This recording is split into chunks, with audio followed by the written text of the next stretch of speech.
Yeah, receipt bank integrates with Xero. Send it up. Is there an app for Receipt Bank? Yes, yes it is. Do you just buy the app from the App Store? Yeah, yeah. Monthly subscription? Yeah, well, if you're using Xero, I think with mine I actually subscribe to it via Xero. Can we just go back, sorry Richard? Yeah. One, because you haven't really touched on the, UPAD and open rent and how simple, because obviously it's when you're self-managing as a landlord. From your experience, have you used all three? I've used Open Rent and House Simple. I haven't yet used UPAD, but I'm going to give them a try next time round because I think they are now the bigger boys. Very good feedback. But they are not a substitute for your management software.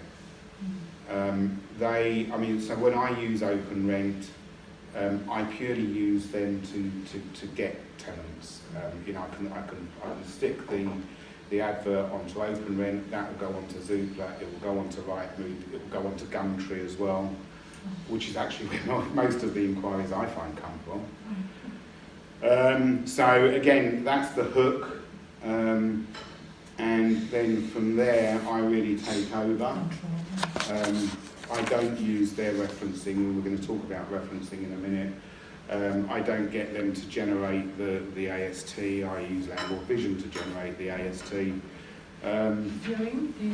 Viewings, yeah. So it's a good way. It is a good way to book your viewings via Open Rent because the tenant or the potential tenant will get a text message in the morning just to remind them of the viewing. And so it cuts down the no-shows, although it's probably good to have another system in place as well before you set off on a half-hour journey to say, are you still okay for 12 o'clock? Richard, do you use Zapier to link them all together? Yeah, so Zapier, let's go to the next slide. So, Zapier it sits in between, so where you've got various different apps and they don't directly integrate with each other. Zapier is an in-between thing that will allow you to link apps together so that they will automatically populate the various different fields of information. I guess most of you are already using some kind of cloud drive to store documents. But if you're not, then you need to, especially where you're sharing, sharing information, sharing documents. Whoever can have the log-on details, and you can sync your various different documents together on the computers. It's also good for backup as well. So I use all of these apart from Google Drive actually. Yeah. The reason I don't like use Google Drive, what I don't like about it is that it opens up the document in your web browser, and I like to actually, if I'm working on an Excel document, I want to work on it in Excel rather than a web browser. So with the others, you don't have to start doing conversions and things like that. You just click on the document, it will open it up in its native app, and you can work on it from there. Text Local and Fast SMS, so they're great, especially if you're doing bulk text messages and if you've got a VA in place.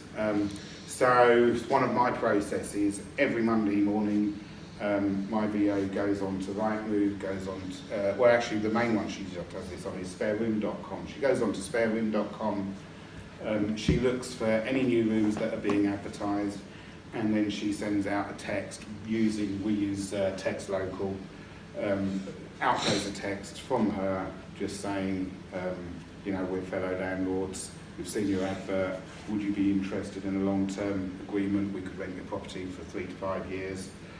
If you're interested, please call this number. So we get that's actually probably our best source of leads, I would think. And if you're sending out bulk text messages, you just do the one text message. You've got an Excel spreadsheet, I think it works on, of all the people, so you can pull that information off your CRM, and then that's it. hit the button and it sends the same text out to everybody. Tenant referencing, critical. I really would suggest that you don't do this yourself. For about £15, there are online services which will do the referencing for you. The way my system is set up, if a tenant says that they want to take the property, then we send them a link to an online document, and all that does is capture their name, address, email, property they're interested in. Very, very basic, high-level stuff. From that, we used advanced tenant referencing. Like I say, it's about £15–16 per reference. That form goes to them, they pick it up from there, they then do all the credit checks, bank details, employers' details, all of that sort of stuff. And provided their employer or their references, they will return quickly. You've got your report within about 24 hours, something like that. And you pass on the cost of the tenant in terms of the referencing costs? No, I don't. And the reason I don't do that is I think it's a small amount, and it's a good thing to start off on the right foot with your tenant. You're not a money-grabbing landlord. If you're prepared to do that. What I actually do is I take £100 from them. If they say they want the property, I take the £100, and then that's deducted off their first month's rent. They do take on the property. Yeah. So you've got some kind of commitment from them. We talked a little bit about Stripe. So with most of these apps, your management software, your channel manager, they will integrate to some kind of payment system. So Go Cardless it allows you to set up direct debits. That is a great way of reducing the arrears with tenants to have a direct debit facility, so that all money gets automatically taken. Stripe, I also use holiday rent payments, I think they're called, for taking credit card, debit card payments online, and WorldPay again, similar service. So talk about with Go Cardless, Stripe and WorldPay, do you pay a subscription or do you just get charged percentage on your percentage? Yeah, I can't remember what it is, but it's not a lot. Is it 1.5% on Stripe? It's not a lot. I have somebody that knows that stuff. And can I just say, it's all free to set up. It works out to be about 1.45. If it's a credit card, it's more, but if it's a debit card, it's less. Right. But with WorldPay, you're not paying every month. As I say, I have somebody that does Oh, that. okay. I've got one in my studio. And I don't worry about the details. So, yeah, Typeform, as I said, so that's an online form. I think it's free if you've got no more than 10 questions or something like that. If you want to ask more, then you pay. So you only really need 10 questions. So I use that to capture, immediate information. And then when you've got contracts and agreements that need to be signed, Signable and DocuSign, they're two great online facilities. So you can send your AST out via one of those services. The tenant can sign it online, or it could be an investor, whatever the contract is. They can sign it online, and it's all legally binding. So yeah, it saves having to post stuff out and wait a few days.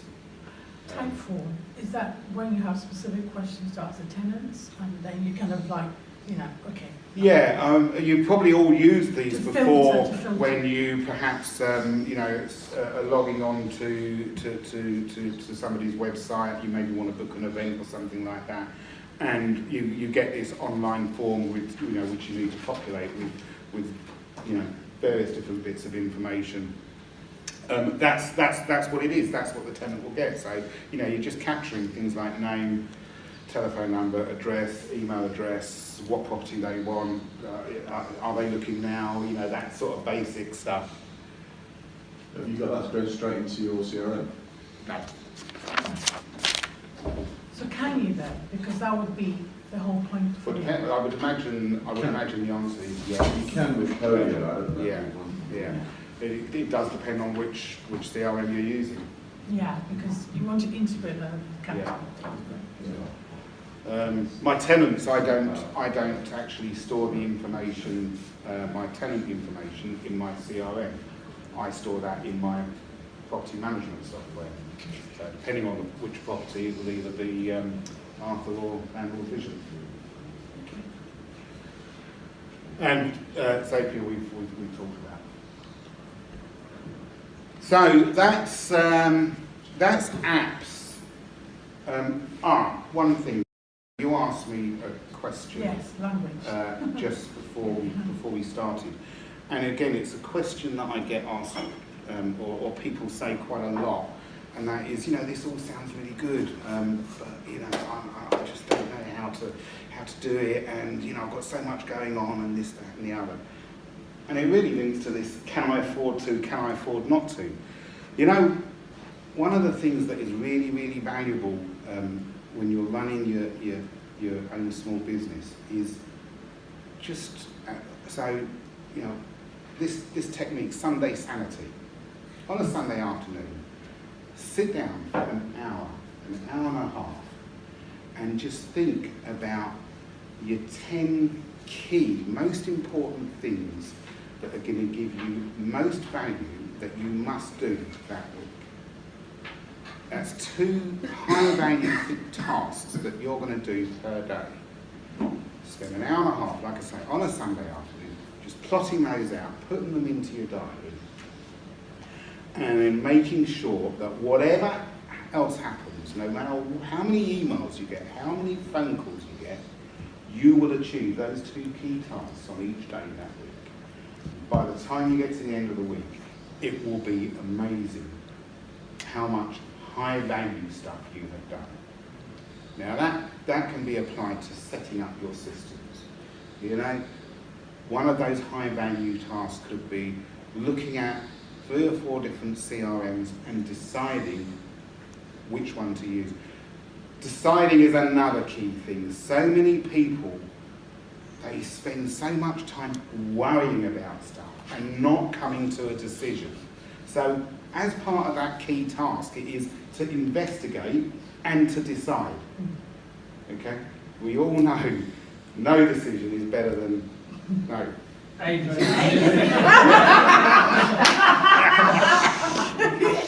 So really make sure you do that. And 2 or 3 times a week, have some cave time where you just sit, spend an hour and a half just thinking about stuff.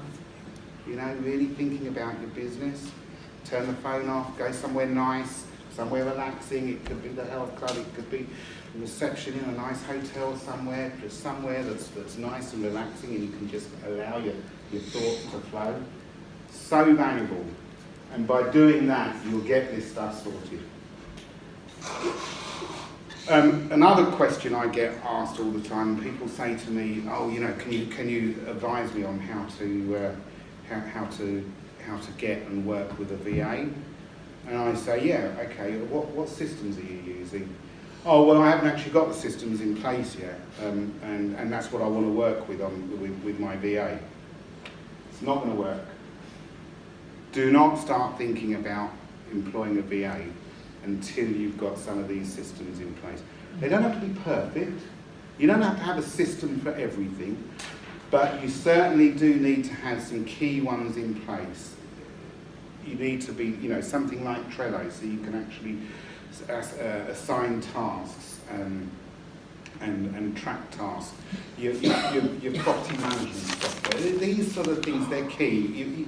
You can't be just doing stuff on Excel spreadsheets and Google calendars. It's not going to work. You've really got to have the key structure in place to be able to work effectively with a VA. And a VA is not the only gatekeeper that you need as well. You need to have certain others. So, work through the process in a logical, thought out manner. When I first started to think about a VA, I started to think, or can I afford a VA? And then I thought, actually, I can't afford not to have a VA. Again, it's that hourly rate.